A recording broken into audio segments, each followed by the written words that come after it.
Você vai ler comigo João 8, do versículo 1 ao 11.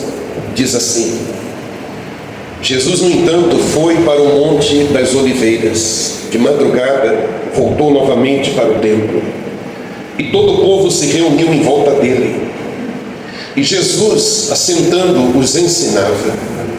Então os escribas e fariseus trouxeram à presença dele uma mulher surpreendida em adultério, e fazendo-a ficar em pé no meio de todos, disseram a Jesus: Mestre, esta mulher foi surpreendida em flagrante adultério. Na lei, Moisés nos ordenou que tais mulheres sejam apedrejadas. E o Senhor o que tem a dizer? Eles diziam isso tentando para terem de que o acusar. Mas Jesus, inclinando-se, escrevia na terra com o dedo.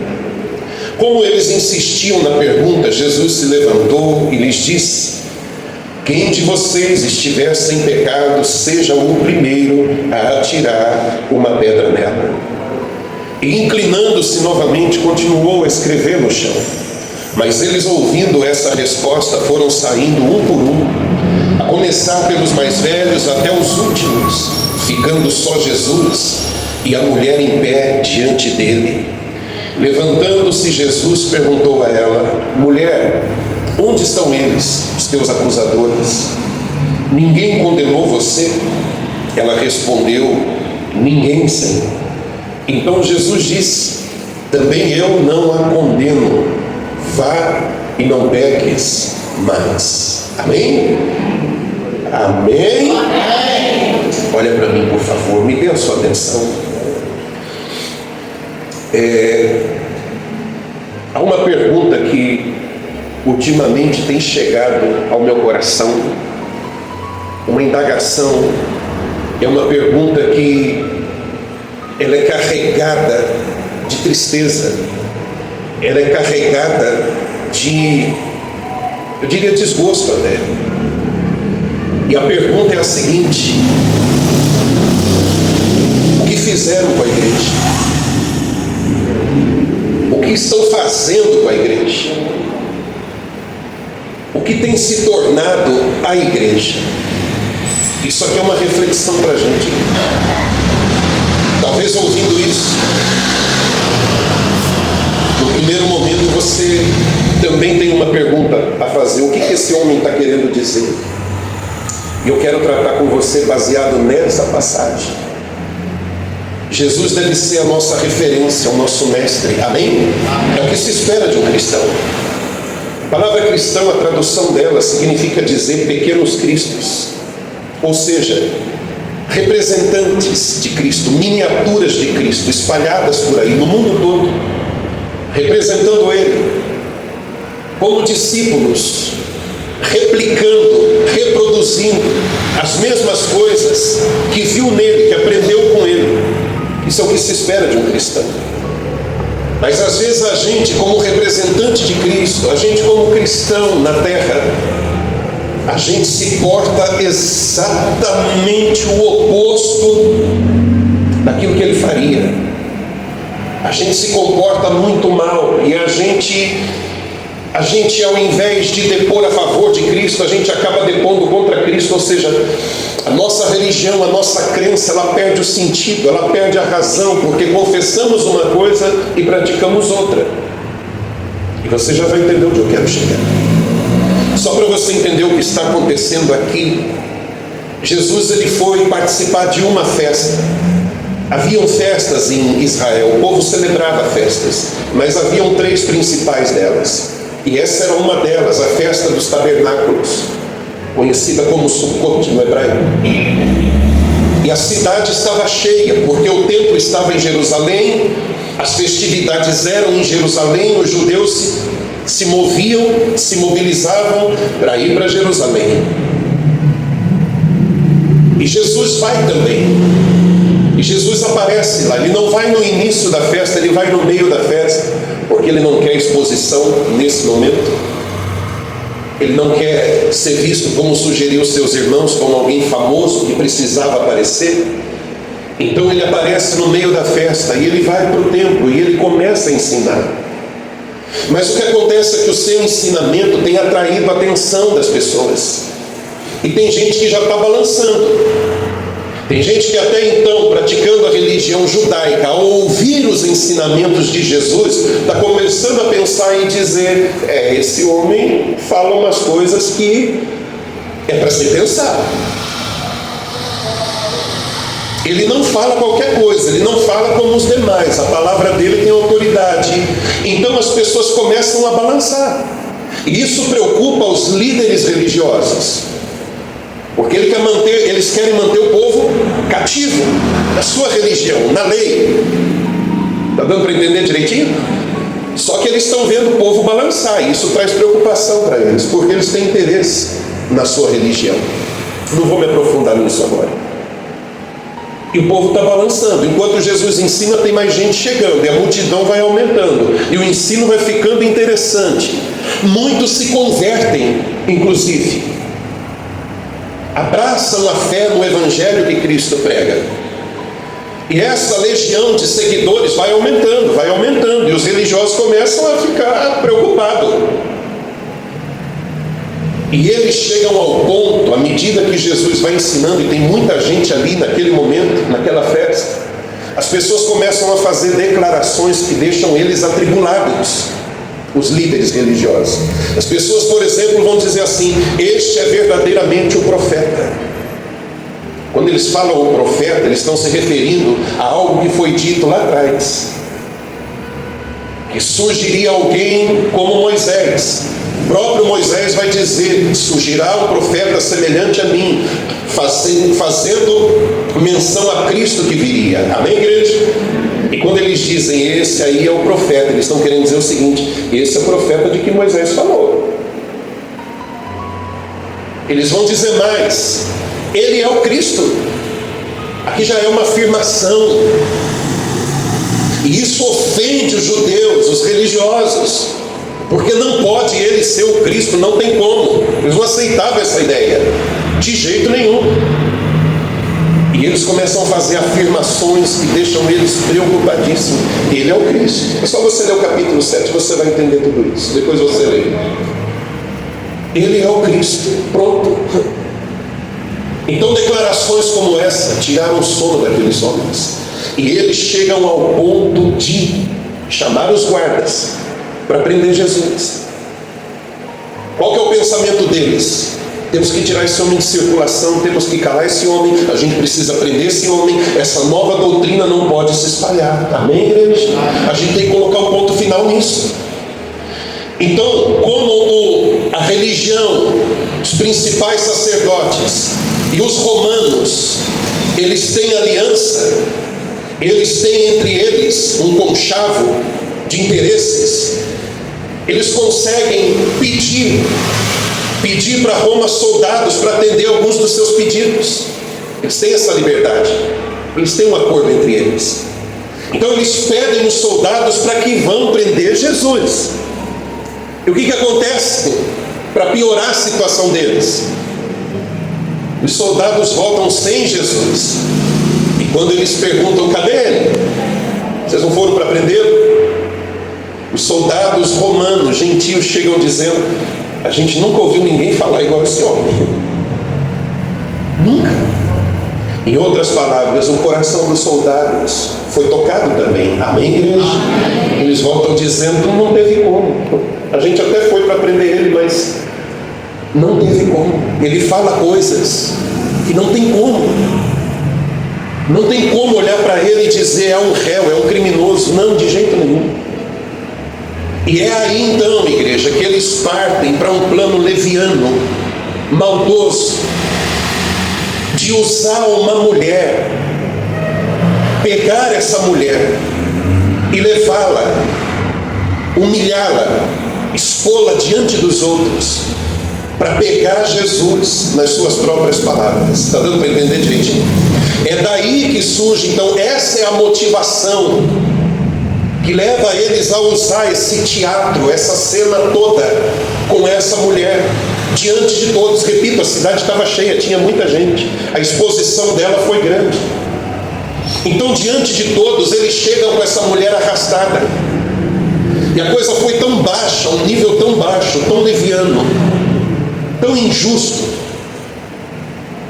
que eles não aplicam a lei de Moisés, que é o que tanto eles defendiam. Porque a lei de Moisés, eles vão dizer aqui, a lei de Moisés, Senhor, diz que tal mulher tem que ser apedrejada até a morte. A lei de Moisés dizia muito mais do que isso. A mulher e o homem deviam ser apresentados. Cadê o homem nessa história?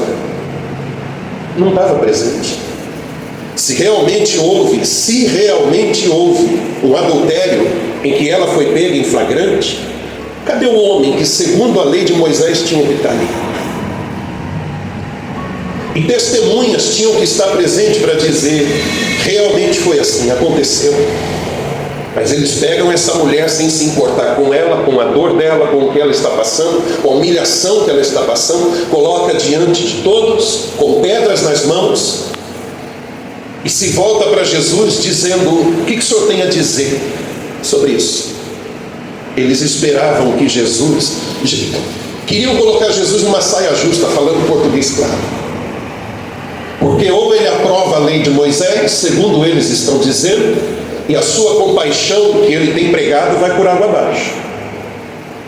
Ou ele então assume a sua compaixão e ele está traindo Moisés, então ele não pode ser Cristo coisa nenhuma. Então Jesus ali ele é colocado em xeque. Mas o que eu quero chamar a sua atenção, agora eu estou funilando, eu estou indo para o centro da mensagem agora. Vai comigo lá no versículo 7. A frase que Jesus diz é a seguinte, lá no final: quem de vocês estiver sem pecado, seja o primeiro a atirar uma pedra nela. O que Jesus está dizendo? Quem de vocês estiver sem pecado. Jesus não disse quem nunca adulterou, atire a primeira pedra nela. Foi isso que Jesus disse? Não.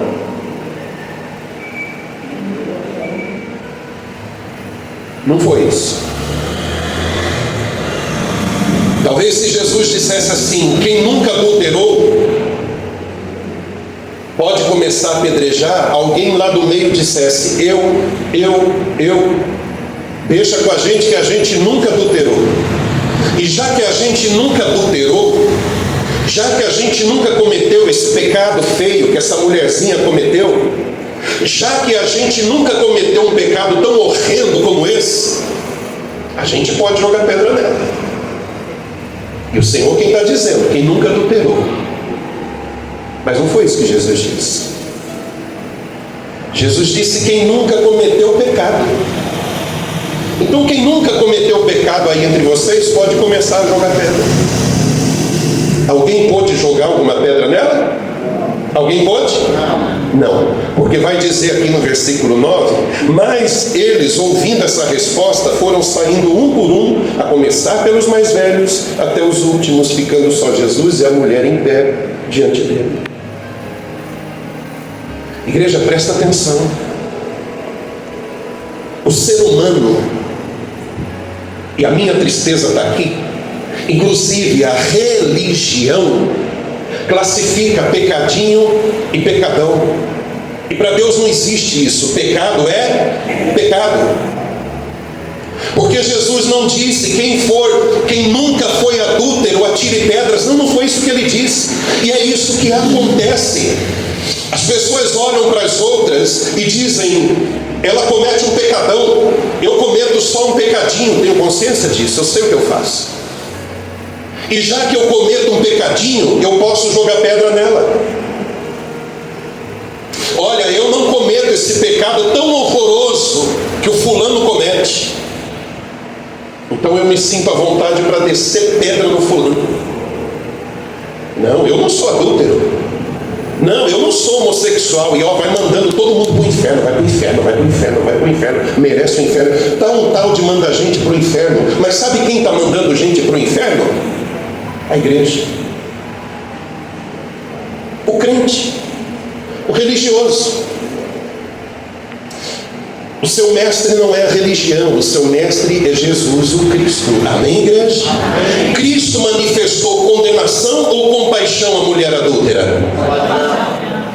Fala mais alto. Compaixão. Aí vem o religioso com esse senso de santidade fingida, maculada. Ele vem com esse ar de arrogância, classificando as pessoas e condenando as pessoas, quando o cristão, principalmente um líder religioso, deveria abraçar essas pessoas e acolher essas pessoas e manifestar compaixão em relação a essas pessoas. Então a igreja, que é o lugar onde as pessoas devem ser acolhidas, tratadas, amadas, orientadas, aconselhadas, receberem amparo, está sendo o lugar onde elas são apontadas, acusadas e condenadas. A igreja está fazendo o papel inverso do que ela deveria fazer.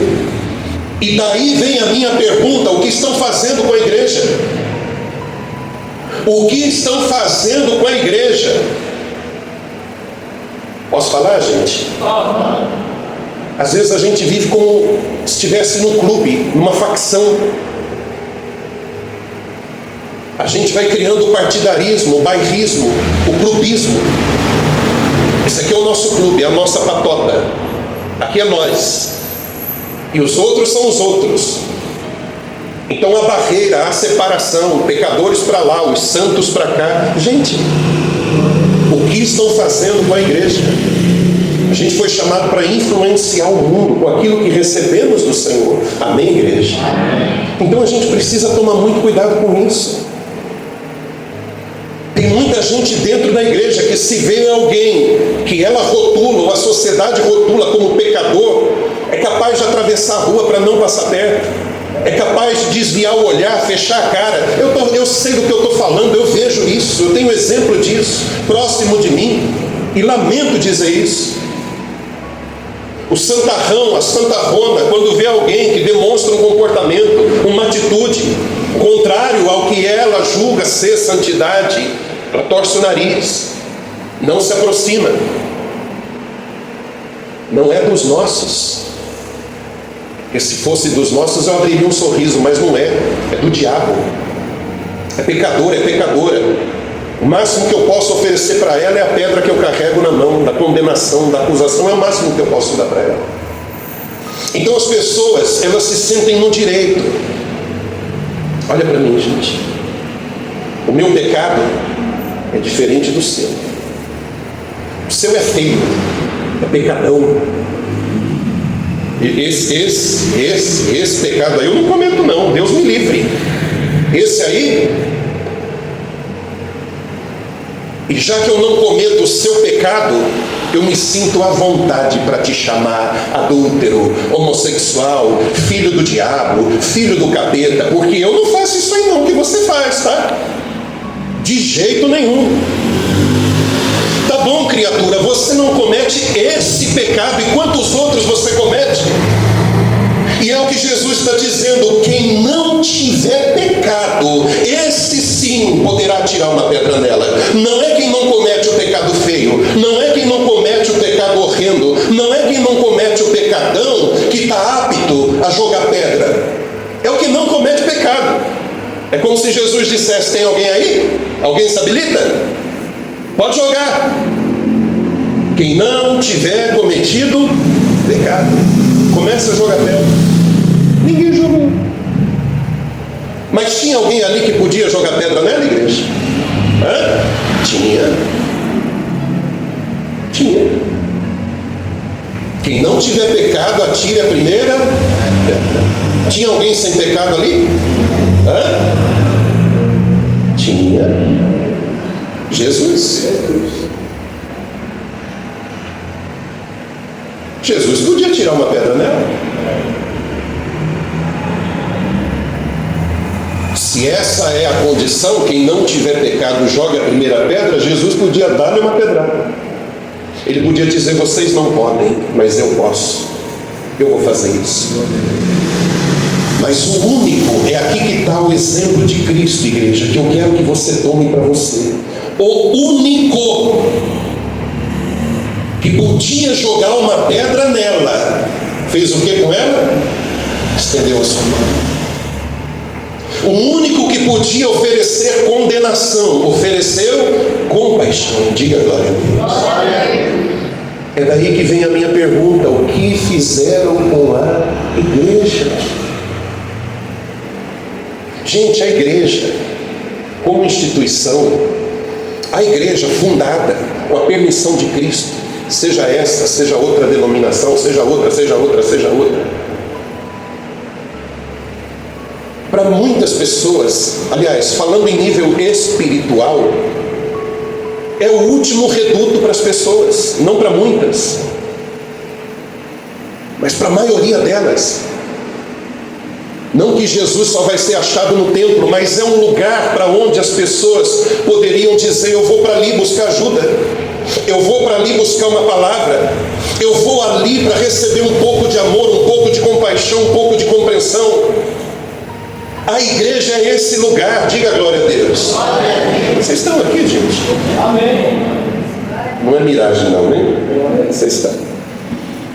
A igreja é esse lugar, é o reduto, o último reduto para muitos. Mas a igreja está criando essa imagem. Ali estão os santarrões, as santarronas, com pedras na mão.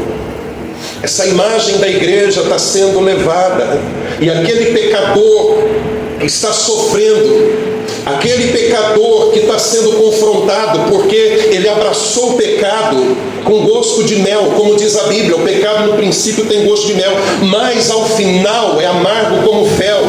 Então ela abraçou o pecado doce no princípio, e agora ela viu para onde o pecado está levando ela, destruindo ela, acabando com ela, e agora ela está gritando por socorro, e ela diz: eu vou para a igreja. Mas aí ela lembra do que a igreja se tornou por culpa nossa, e ela diz: não, eu estou precisando é de amor, eu estou precisando é de alguém que me ouça, eu estou precisando é de alguém que vai me acolher, vai cuidar de mim, vai me dar uma mão, vai me dar um ombro, vai me dar uma palavra. Não pode ser para lá, não pode.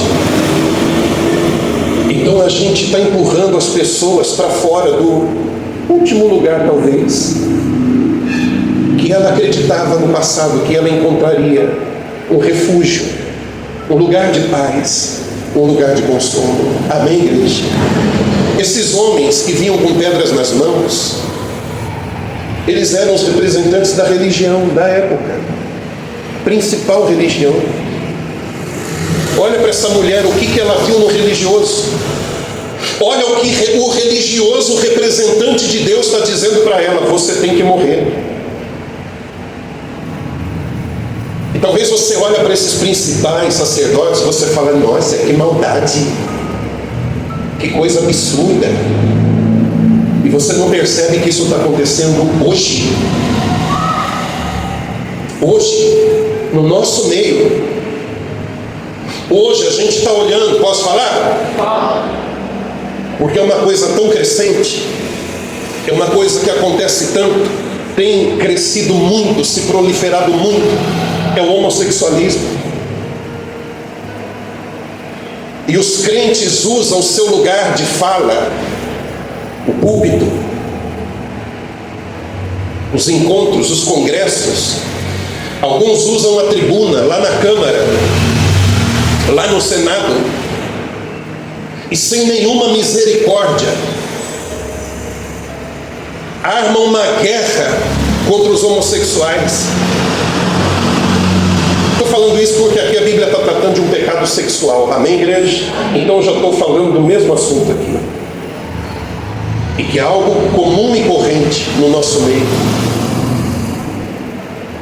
E elas vão usar a Bíblia como esses religiosos, a lei de Moisés, a lei de Moisés, a lei de Moisés. Então, porque a lei diz que é pecado, bora tirar pedra na turma. Olha para mim, igreja. O pecador, ele precisa do quê? Salvação, redenção. A gente entendeu isso. Porque a gente recebeu isso, diga glória a Deus. Glória a Deus. Então a gente entende que eles precisam disso também. Mas ao mesmo tempo que a gente confessa isso com a boca, porque é bonitinho falar, a gente fecha a porta para eles. Quando a gente fecha a nossa cara, quando a gente joga pedra neles. O nível, a quantidade de pessoas que aderiram ao homossexualismo é muito grande na nossa geração. Só que sabe o que é triste? A grande maioria deles não olham para a igreja com bons olhos. E talvez você ou alguém vai pensar, claro, são do diabo.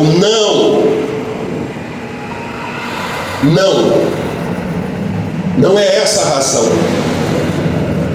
A maioria deles nutrem o coração ódio da igreja, por culpa da própria igreja, que rotulou, amaldiçoou, jogou pedra, condenou, quando deveria fazer o quê? Estender a mão para essas pessoas. Diga glória a Deus. E para qualquer outro pecador.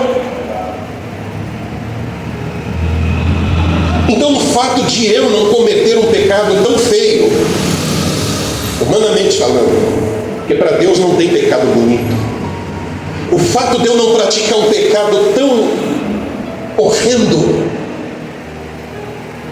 faz eu me sentir à vontade para classificar as pessoas como condenadas e condená-las e jogar pedras nela. Ah, igreja, você me perdoa. A postura de Jesus é outra. A postura de Jesus diante deles é essa: quem não tiver pecado. Não é quem não cometeu adultério, não. Não é quem não cometeu pecado feio, não. É quem não cometeu pecado, porque pecado é pecado. Começa a jogar pedra. Começa a tirar pedra. Posso falar? Tem muito líder religioso com a síndrome do santo, essa santidade plástica, essa santidade que não passa de uma maquiagem, mandando as pessoas para o inferno com a sua boca, com o seu discurso, com o seu falatório. Mas que se fosse vasculhar a vida desse líder, se fosse vasculhar o seu pecado, chocaria muitos de nós. Ele vai condenar o adúltero, ele vai condenar o homossexual, ele vai condenar o fulano. Mas às vezes debaixo do tapete dele tem tanta sujeira, mais tanta sujeira, mais tanta sujeira.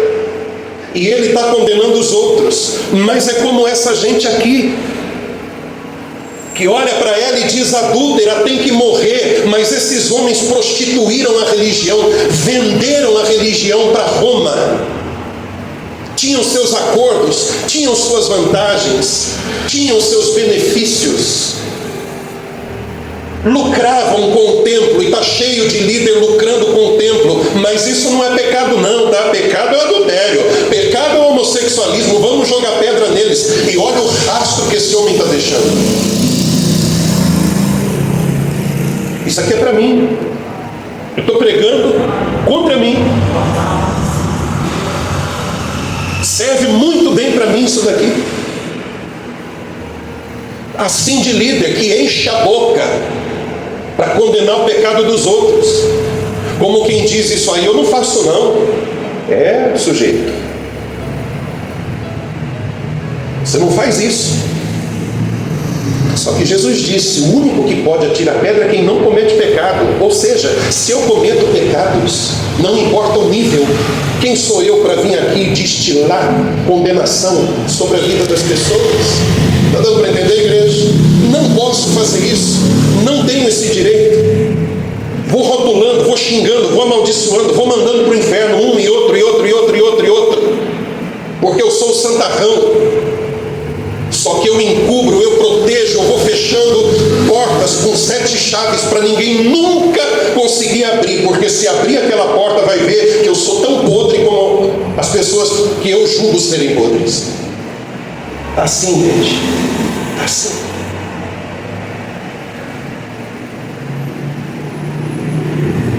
Aí eu digo que o adúltero, o homossexual vai para o inferno, mas a mentira não sai da minha boca. A maledicência, a fofoca não sai da minha boca. O roubo não sai das minhas mãos. Eu estou saqueando o sagrado.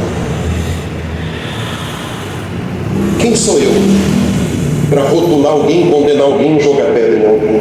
Quem sou eu para fazer isso? E aí vem a minha pergunta: o que fizeram com a igreja? A igreja tem que ser esse lugar de acolhimento. Amém, igreja? A igreja, e não só o templo, mas nós devemos ser essas pessoas que intercedemos pelas outras e não atiramos pedras, né? Ah, bispo, o senhor está suavizando o pecado. É pecado, é pecado, é. E isso está querendo dizer o quê? Que a gente tem que concordar? Quando foi que eu disse isso? É pecado, sim, está escrito. Não é para você concordar com a prática. Jesus concordou com o pecado dessa mulher? Não. Tanto que no final ele diz: vai, mas não faça mais isso, não peca mais. Mas ele condenou ela ou teve compaixão dela? Compaixão. Eu não estou suavizando. Eu não estou dizendo que está certo, que está tudo bem. Não, não está tudo bem. A questão é como eu me posiciono diante de algo que não está tudo bem.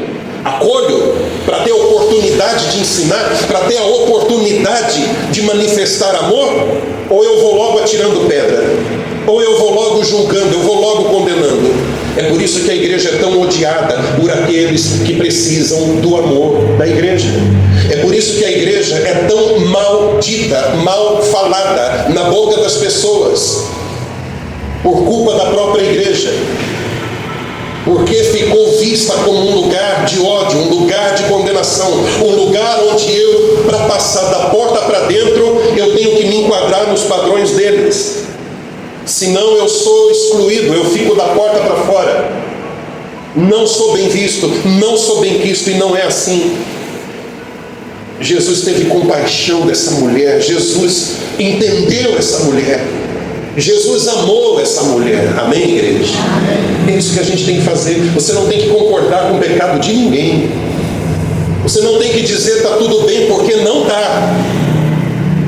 Mas daí a dizer que merece pedrada, não. Isso não. De jeito nenhum. Estou sendo claro, igreja? Eu já estou encerrando. Eu quero chamar a sua atenção, e a minha também.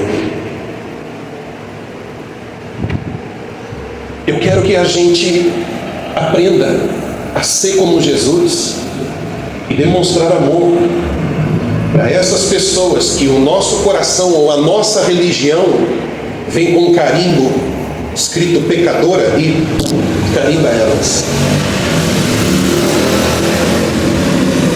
Talvez pode parecer difícil, mas é necessário. Olhe para mim, por favor, porque talvez isso se torne muito pessoal agora. Se você tiver parentes, e talvez tenha, que andam em práticas que a sua religião condena, que andam em práticas que a tradição condena, ame essas pessoas, porque elas precisam do seu amor. Ofereça compaixão a elas.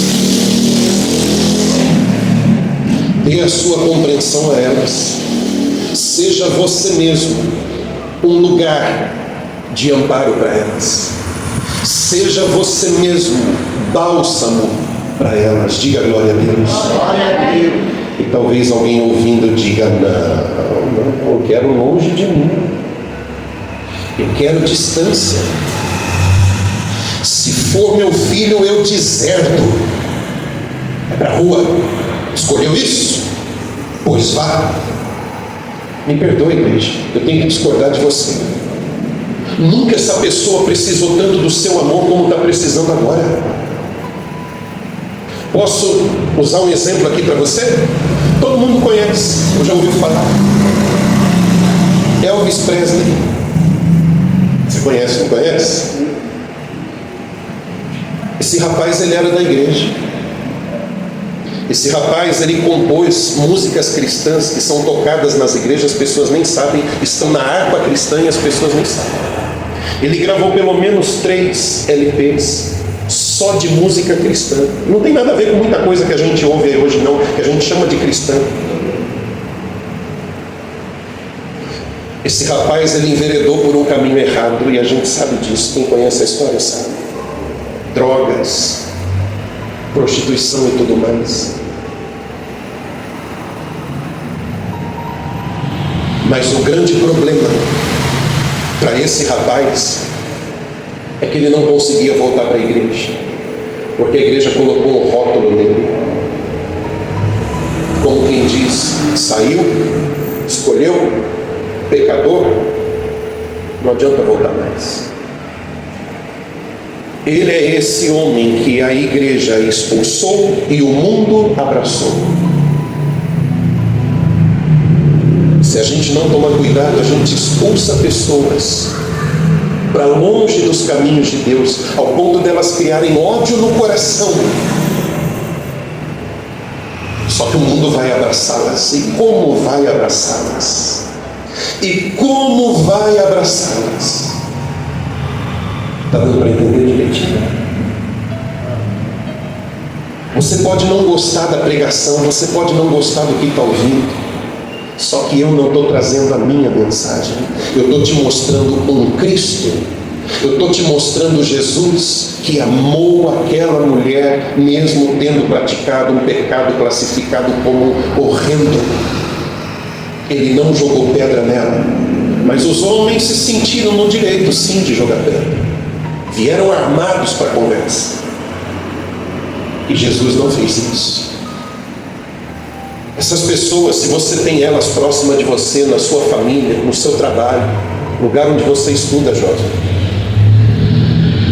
na vizinhança,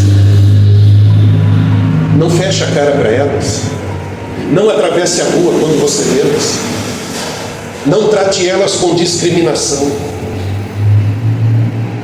Nós temos o direito de não concordar com o que elas praticam, mas eu não estou falando do que elas praticam, porque isso já é assunto fechado, pecado.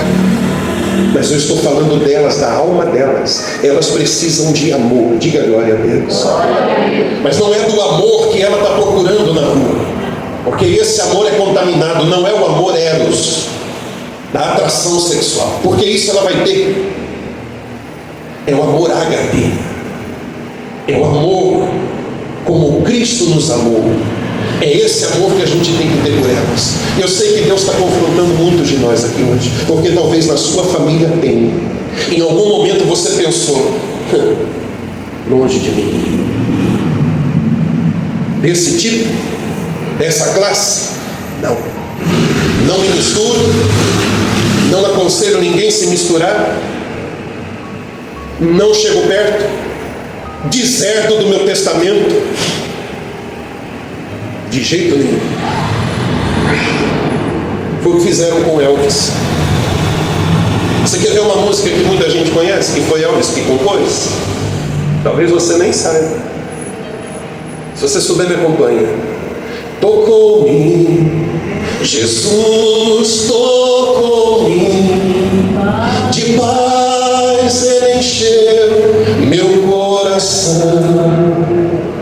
Quando o Senhor Jesus me tocou, livrou-me da escuridão.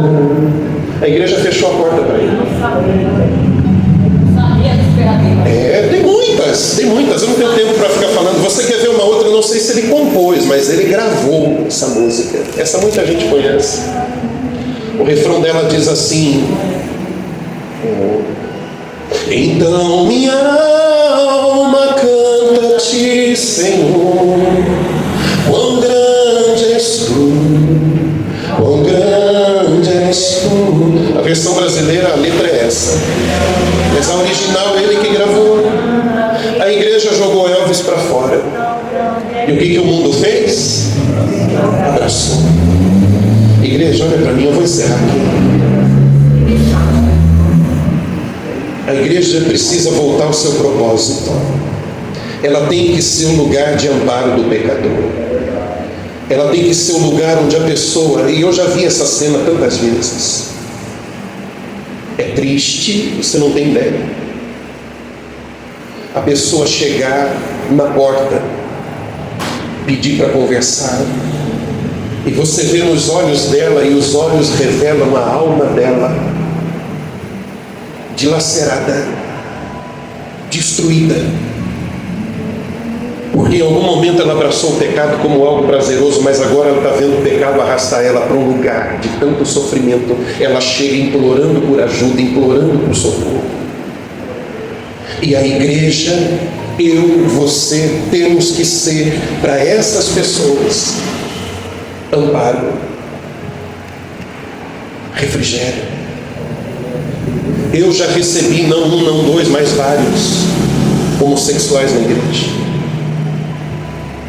E eles foram acolhidos com amor. Amém? Amém. Ah, não, bispo, aí não, aí não. O Senhor acolheu essas pessoas na igreja santa do Senhor? É. O Senhor deixou elas sentarem. E as pessoas sentaram ali, ombro a ombro com ela, do ladinho dela. Não, não. Não aceito isso. Não aceita? Se você não aceitar, eu vou falar em que time você está. Não é no time de Jesus, é no time dos principais sacerdotes, com pedras na mão. E quem é o seu mestre? Jesus. Você deve seguir a quem? Jesus. Não tem nada a ver com concordar com o que elas fazem, mas elas precisam de compaixão. Diga glória a Deus. A igreja, lamentavelmente, não vou generalizar, claro que não, mas a igreja tem prestado um desserviço para o pecador, para a sociedade, rotulando uns e outros e a si própria como santa, como perfeita. A gente precisa parar com isso, igreja. Posso acrescentar mais uma coisa aqui? Eu sei que eu já ia acabar. Tem gente que tem a língua tão afiada, tão pronta para mandar os outros para o inferno.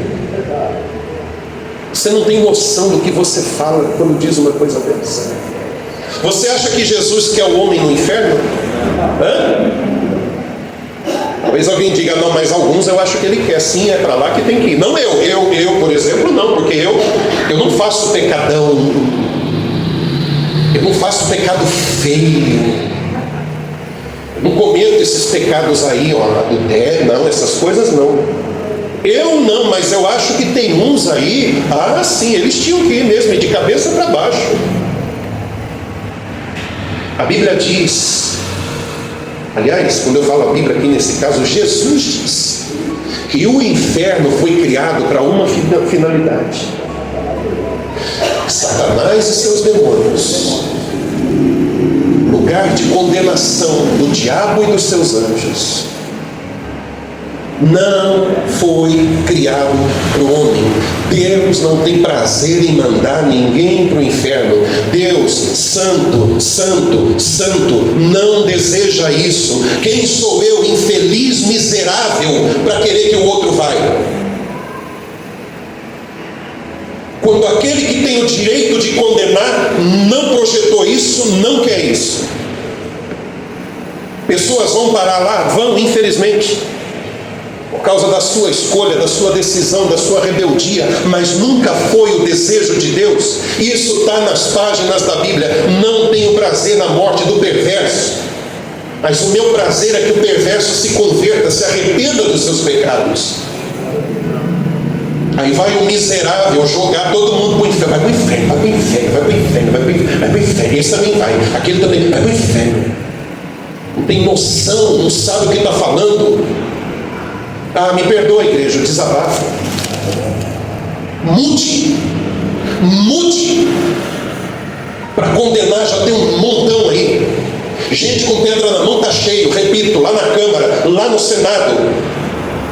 Os evangélicos, não todos, que tem poder de fala, tem um microfone na mão, tem a mídia na mão, sai para vociferar contra as pessoas que cometem pecados. senta em cima da sua própria cauda. Que vergonha. Nos púlpitos, legalistas, empurrando gente para fora da igreja com seu discurso, que nada tem a ver com o discurso de Cristo. Aliás, Cristo nem discursou para essa mulher. Meu Deus do céu, olha o nosso mestre, o que ele fez. Ele deu um sermão nela. Ele descascou ela ali? Não. Ele a amou. Ele disse: eu não vou te condenar. E a única frase que ele disse para ela, carregada de amor, foi: não faça mais isso. Diga glória a Deus. Se você está com a sua língua afiada, repense. Eu sei que eu estou sendo insistente, mas talvez tenha casos na sua família, na sua vizinhança, no seu convívio, que você precisa mudar a sua postura em relação a essas pessoas. Deixem elas enxergarem Cristo em você. Amém, gente? Se você entrar em uma loja, se você for em um lugar e alguém que o trejeito dela mostrar que ela tem uma opção sexual diferente da sua, não faça questão de procurar outro atendente, outro vendedor, porque você é crente. Não faça isso. Não faça isso. Não feche a cara. Não faça pouco caso. É uma alma que está ali, é uma pessoa que está ali como um trabalhador para ganhar o seu pão. Não misture as coisas. Não faça isso. Se você tem sobrinho, neto, filho, seja lá quem for, tio, tia, que comete, entre aspas, pecadão, não comete não um pecadinho bonitinho igual os seus, são todos bonitinhos, comete pecadões. Não trate com diferença essas pessoas. Deixe elas verem luz e sal em você. Deixe elas provarem Cristo através de você. Olha que oportunidade que você tem. Sabe o que me deixa mais triste ainda, igreja? Gente com esse posicionamento, com essa mentalidade, atirando pedra para todo lado, levanta a mão para o alto e diz: usa-me, Senhor, usa-me, Senhor, usa-me, Senhor, eu quero ganhar almas. E Deus está falando: é mesmo? É. E Ele está dizendo: olha que alma que eu aproximei de você, carente do meu amor, do meu perdão, da minha compaixão. E o que você fez com ela?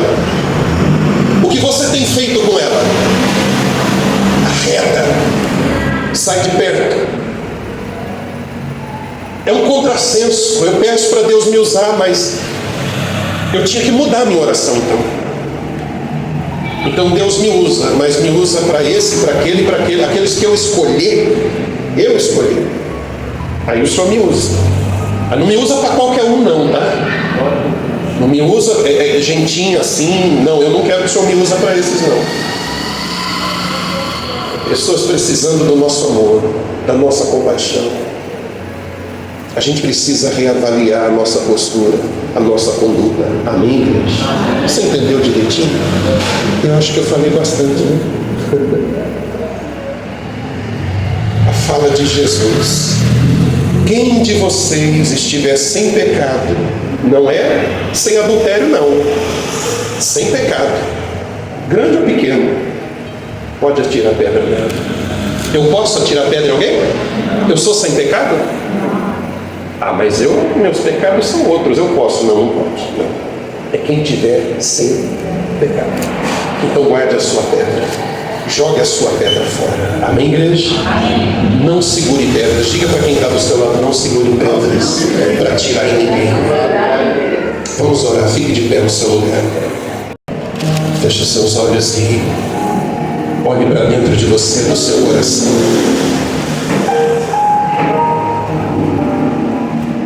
Não fique triste se a palavra de repente parece ter confrontado você. O bom pai repreende o filho a quem ama. Jesus quer extrair de você amor, Nós somos como azeitona que prensada tem que extrair azeite, não outra coisa. A uva que prensada tem que extrair o sumo, o mosto, a pureza do seu sumo. E o problema é que muitos de nós, quando temos a oportunidade de exalar perfume, exalamos mau cheiro, exalamos morte, exalamos condenação, apedrejamento. Não é isso que Cristo está esperando da sua igreja. Daí a minha pergunta: o que está acontecendo com a igreja? O que estão fazendo com a igreja? Pai, tem misericórdia de nós, Senhor, de mim. Porque às vezes somos tão prontos para julgar, tão prontos para condenar, e a nossa vida não é tão exemplar assim. Nenhum de nós estamos aptos, porque a condição para tirar pedra, o Senhor já disse aqui, é aquele que não tem pecado. Quem sou eu? Quem sou eu para todo dia, toda hora estar mandando gente para o inferno? Quem sou eu para fazer isso? Tem misericórdia, Senhor. Que venhamos fazer como o Senhor, seguir o teu exemplo. Esse não é o tipo de mensagem que agrada muita gente, mas é o ensinamento do Mestre. E tu disseste: aprendei de mim, porque sou manso, misericordioso, compassivo, bondoso, amoroso, não complacente com o pecado, mas complacente com o pecador. Pai, tira de nós essa síndrome de uma suposta santidade que não existe, nunca existirá, nesse molde, nesse padrão que a gente criou, que a religião criou. Nos ajude, Pai. Nos ajude a vencer os preconceitos. Nos ajude a vencer o nosso jeito amargo, infeliz de ser. E julgamos ser isso algo bom. Julgamos ser isso algo correto. Nos ajude, Pai. Em nome do Senhor Jesus Cristo. Peça para Ele, igreja, discipular o teu coração. Peça para Ele discipular a sua mente, o seu jeito de ser. Peça para Ele te moldar, para que você quer ser como Cristo. Se você é uma pessoa que tem carregado pedras nas mãos, diga para Ele: Senhor, eu me arrependo, perdoa. Eu xingo, eu amaldiçoo, eu praguejo lá no meu íntimo, lá no meu coração. Eu falo a reta, sai de perto. Me ajuda a ser diferente, Pai. E todos aqueles que olharem para mim, que sejam atraídos, que ao olharem para mim, eles possam dizer: ali está alguém que eu posso buscar ajuda, ali está alguém, eu vou tentar, eu vou arriscar falar com ele, eu vou arriscar falar com ela. Quem sabe eu já estou apanhando tanto da vida, eu já estou apanhando tanto dos outros, quem sabe aquele ali vai me dar ouvido. Sejamos essas pessoas, Pai, em nome do Senhor Jesus. Nos ajude. Medita no que diz, igreja, o que você acabou de cantar. Que a minha vida seja a tua vida. É o mesmo que dizer que o Senhor ame através de mim, que o Senhor perdoe através de mim, que não viva eu, mas que tu vivas em mim.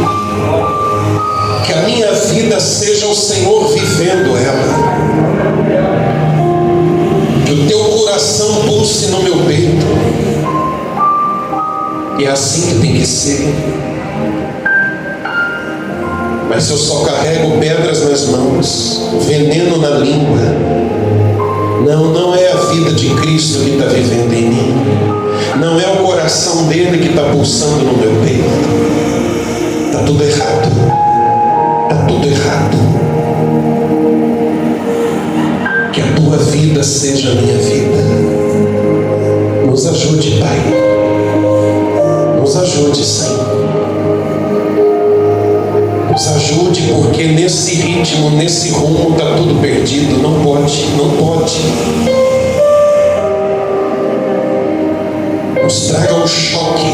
preciso for, confronta, sacode, chacoalha, tira do sono